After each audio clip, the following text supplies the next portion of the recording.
पीक विम्यापासून यवतमाळ जिल्हा मात्र वंचित आहे. आमदार किसन वानखेडे आता आक्रमक झालेत. किसन वानखेडे यांनी सरकारलाच घरचा आहेर दिला. या संदर्भात आमचे प्रतिनिधी संजय राठोड यांनी आमदार किसन वानखेडे यांच्यासोबत साधलेला संवाद पाहूया.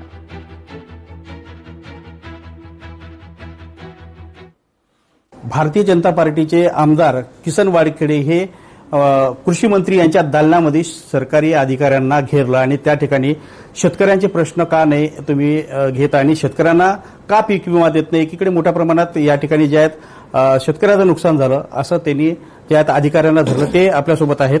उमरखेड महागाव विधानसभा मतदारसंघालाच नव्हे तर संपूर्ण यवतमाळ जिल्ह्याला या ठिकाणी पीक विमा मिळाला. संपूर्ण महाराष्ट्राला नव्हे तर देशाला या ठिकाणी माहीत आहे की हा यवतमाळ जिल्हा महाराष्ट्रात नव्हे तर देशात शेतकऱ्यांचा आत्महत्या जिल्हा म्हणून ओळखला जातो. एवढी परिस्थिती सगळ्यांना माहीत असून महाराष्ट्रात माहीत आहे, देशामध्ये माहीत आहे, सर्व अधिकाऱ्यांना माहीत आहे.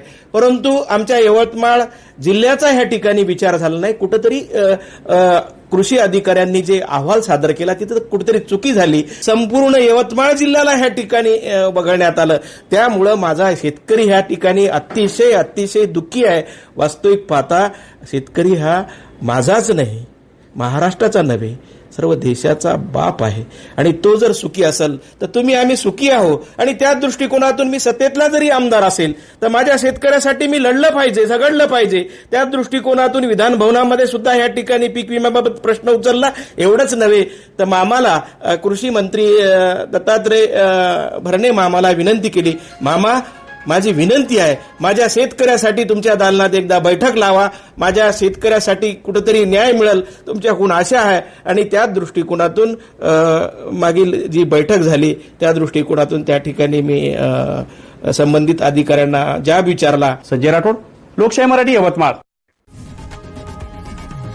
लोकशाही मराठी ऐका, पहा, जागरूक रहा.